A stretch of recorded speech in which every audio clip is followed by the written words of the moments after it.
Hello students, welcome to our YouTube channel. So today we are going to discuss about the next topic of p block element and our topic is sulfur.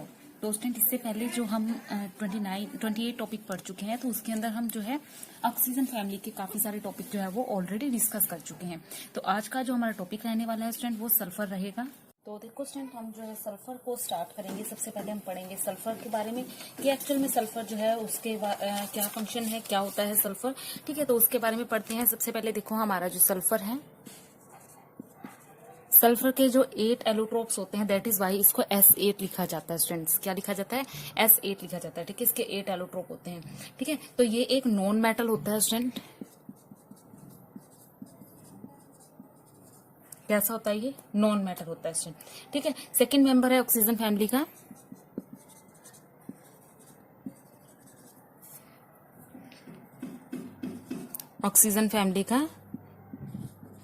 Second member है। ठीक है, और इसके बारे में क्या important बातें हैं? इसके अलावा स्टूडेंट जो आपका सल्फर है, हम जब इलेक्ट्रॉनिक कॉन्फ़िगरेशन कर रहे थे इसके बारे में पढ़ चुके हैं।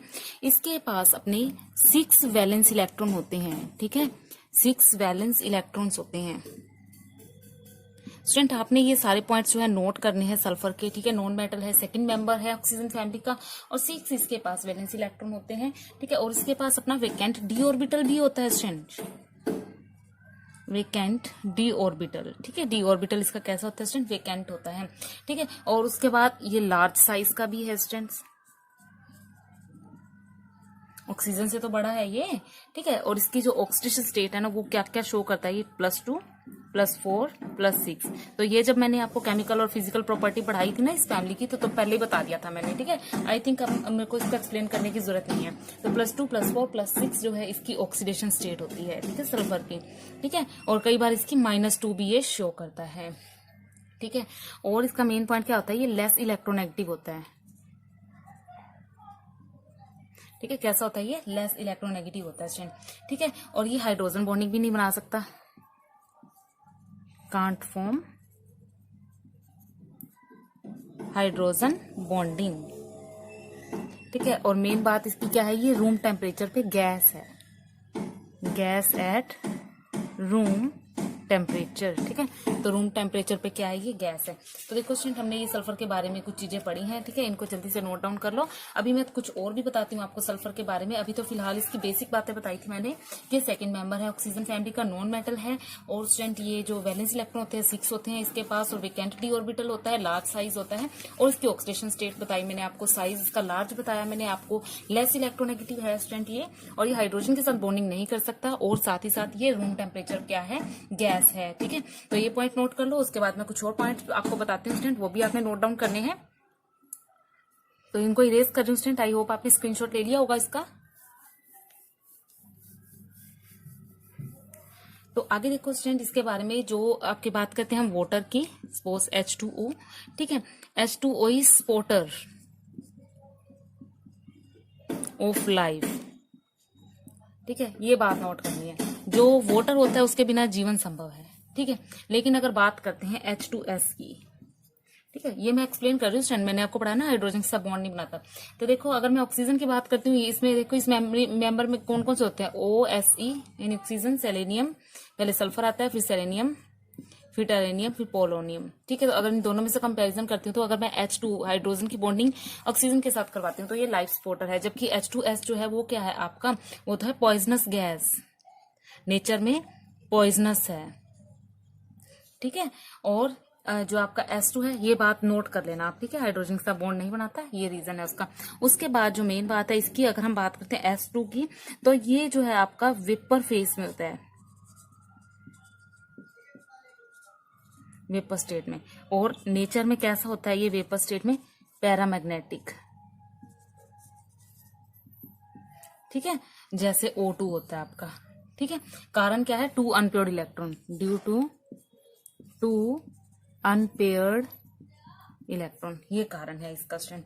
ठीक है, तो ये हमने सल्फर के बारे में पढ़ लिया। अब हम पढ़ेंगे एलोट्रोप ऑफ सल्फर। जल्दी से इसका स्क्रीनशॉट ले लो स्टूडेंट, फिर एलोट्रोप पे चलते हैं। एलोट्रोप में स्टूडेंट जो इसका मेन जो है ना अल्फा और बीटा सल्फर है जो, वही मेन है, उन्हीं के बारे में पढ़ेंगे। ठीक है, जो आउट ऑफ सिलेबस है उसके बारे में हम डिस्कस नहीं करेंगे। जो आपके +2 में है भाई अल्फा और बीटा है, ठीक है, उसी के बारे में मोस्टली हम डिस्कस करने वाले हैं स्टूडेंट। तो जल्दी से इसका स्क्रीनशॉट ले लो, चलते हैं आगे। तो देखो स्टूडेंट, हम बात करते हैं एलोट्रोप ऑफ सल्फर की। तो सल्फर की बात करते हैं तो ये कैसे प्रिपेयर्ड होते हैं।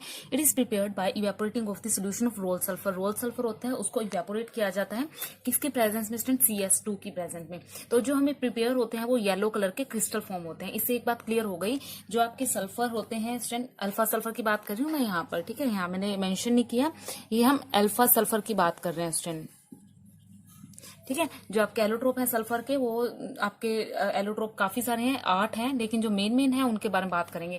First of all I am discuss with alpha sulphur. जो मैं डिस्कस कर रही हूँ आपके साथ वो है अल्फा सल्फर। तो अल्फा सल्फर जो है ना स्टूडेंट, ये कैसे प्रिपेयर होता है, by evaporating the solution of roll sulphur. Roll sulphur को CS2 की प्रेजेंस में जब हम हीट करवा देते हैं, इवेपोरेट करवाते हैं, तो स्टूडेंट हमें येलो कलर के क्रिस्टल प्रिपेयर होते हैं। और जो येलो कलर के क्रिस्टल जो है प्रिपेयर किए हमने, that is your alpha sulphur. अब इनकी अल्फा सल्फर की प्रॉपर्टीज क्या क्या है, properties of alpha sulphur. Alpha sulphur कैसे मिले ये मैंने आपको बता दिया। अब इनकी कुछ प्रॉपर्टीज हैं, क्या क्या प्रॉपर्टीज हैं वो हम पढ़ेंगे। सबसे पहले कि येलो कलर के क्रिस्टल हैं, ठीक है, येलो कलर क्रिस्टल हैं। कैसे क्रिस्टल है स्टूडेंट, ये येलो कलर के क्रिस्टल हैं।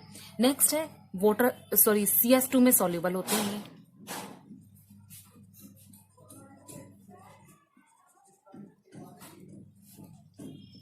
ठीक है, CS2 में सॉल्युबल है, लेकिन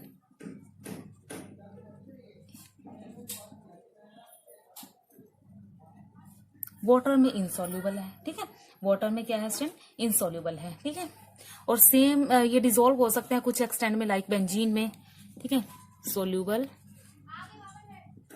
इन, it can be soluble in benzene, ether and alcohol, ठीक है। तो इनमें ये सॉल्युबल हो सकते हैं स्टूडेंट, ठीक है। आगे हम बात करते हैं इसकी स्ट्रक्चर की। तो जल्दी से इसका स्क्रीनशॉट ले लो स्टूडेंट, फिर मैं स्ट्रक्चर बताती हूँ। स्ट्रक्चर से पहले दोबारा से इसका रिव्यू कर लो आप अपनी प्रॉपर्टीज का, ठीक है। तो प्रॉपर्टीज क्या क्या है इसकी, येलो कलर की है, सॉल्युबल होती है वाटर, इनसॉल्युबल होती है वाटर में, लेकिन CS2 की तरह है ये बेंजीन, ईथर, अल्कोहल, इनमें भी क्या होती है स्टूडेंट, सॉल्युबल होती है, ठीक है। उसके बाद इसकी स्ट्रक्चर की बात करते हैं जल्दी से, पहले इसका स्क्रीनशॉट ले लो।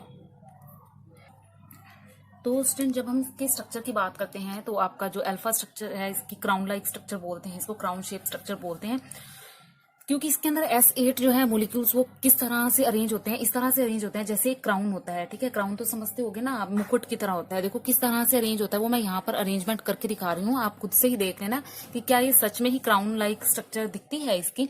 तो देखो स्टूडेंट, ये जो आपके पहले जो ऊपर वाले सल्फर होते हैं, I am using the black marker.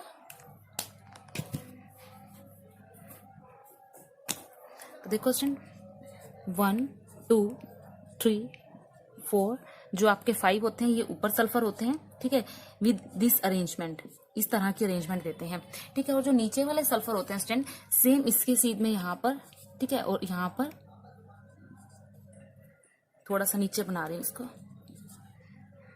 यहाँ पर, ठीक है। तो ये इस तरह से स्ट्रक्चर बनाते हैं लाइक अ क्राउन, ठीक है। तो ये क्राउन लाइक स्ट्रक्चर बनाते हैं, that is why this is known as the octa atomic with puckered ring structure and this is known as the crown shape structure. तो ये क्राउन शेप स्ट्रक्चर बनाते हैं स्टूडेंट, ठीक है। तो स्टूडेंट इस वीडियो में हमने अल्फा सल्फर के बारे में अच्छे से पढ़ लिया है, ठीक है। अगले वीडियो में हम बीटा सल्फर पढ़ेंगे स्टूडेंट, ठीक है। बीटा सल्फर के साथ साथ हम, बीटा सल्फर का टॉपिक थोड़ा छोटा सा है स्टूडेंट, तो उसके साथ साथ हम डिफरेंस भी पढ़ेंगे अल्फा और बीटा स्ट्रक्चर के बारे में, ठीक है। उससे पहले मैं आपको एक साइक्लोरिंग के बारे में बताना चाहती हूँ, S6 की साइक्लोरिंग क्या होती है। लेकिन इतना याद रखना, इस वीडियो में हम सिर्फ अल्फा स्ट्रक्चर पढ़ चुके हैं और अगले वीडियो में स्टूडेंट हम बीटा स्ट्रक्चर पढ़ेंगे। उसके अलावा स्टूडेंट काफी बार जो आपका क्वेश्चन आ जाता है एग्जाम में कि आपकी साइक्लो S6 रिंग स्ट्रक्चर क्या होती है, ठीक है, उसके बारे में थोड़ा सा इस वीडियो में डिस्कस कर लेते हैं स्टूडेंट। जो आपकी S6 रिंग फॉर्म सल्फर की होती है, एक्चुअल में होता क्या है, एलोट्रोप ही होता है ये भी, ठीक है। लेकिन ये क्या बनाता है, जब हम बीटा स्ट्रक्चर करेंगे ना, बीटा की स्ट्रक्चर पढ़ेंगे, जब हम बीटा स्ट्रक्चर पढ़ेंगे ना स्टूडेंट, उसमें भी हम देखेंगे कि जो हमने पहले स्ट्रक्चर बनाई ना क्राउन लाइक, जस्ट उसका अपोजिट हो जाता है बीटा। लेकिन ये जो होती है ना स्टूडेंट, ये चेयर लाइक स्ट्रक्चर होती है। काफी बार ये क्वेश्चन आता है एग्जाम में, इसलिए मैं आपको स्पेशली बता रही हूँ, यहाँ पर इसकी स्ट्रक्चर पूछी जाती है स्टूडेंट सिर्फ, ठीक है। तो इसकी चेयर लाइक स्ट्रक्चर होती है स्टूडेंट, ये आपने याद रखना, बस ये 1 नंबर का क्वेश्चन बहुत बार पूछा जाता है, ठीक है। तो ये जो है ना अनदर फॉर्म है, एलोट्रोप फॉर्म है सल्फर की, तो इसको हम ईटा सल्फर भी बोलते हैं। क्या बोलते हैं, ईटा सल्फर। लेकिन ये स्टूडेंट आपके टॉपिक, आपके जो सिलेबस में टॉपिक नहीं है, लेकिन ये पेपर में पूछा जाता है 2-3 बार। सीबीएसई के एग्जाम में, एक बार एचबीएससी में भी पूछा गया था। That is why I am going to discuss with you. तो देखो ईटा सल्फर होती है स्टूडेंट, और इसकी चेयर लाइक स्ट्रक्चर होती है स्टूडेंट, ठीक है। कैसी स्ट्रक्चर होती है स्टूडेंट? चेयर लाइक स्ट्रक्चर होती है इसकी, ठीक है, कुछ इस तरह से,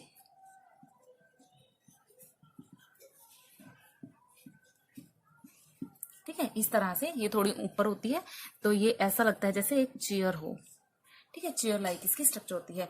तो इसलिए स्टूडेंट मैंने ये आपके साथ डिस्कस किया है। तो अगले वीडियो में स्टूडेंट हम बीटा सल्फर के बारे में अच्छे से डिस्कस करेंगे, ठीक है, कि बीटा सल्फर क्या होता है, उसको कैसे प्रिपेयर कर सकते हैं, और उसकी क्या प्रॉपर्टी है, और उसकी स्ट्रक्चर क्या है, और साथ ही साथ हम एक डिफरेंस पढ़ेंगे अल्फा और बीटा स्ट्रक्चर के बारे में। तो स्टूडेंट वीडियो पसंद आया तो लाइक और शेयर कीजिएगा। Thank you.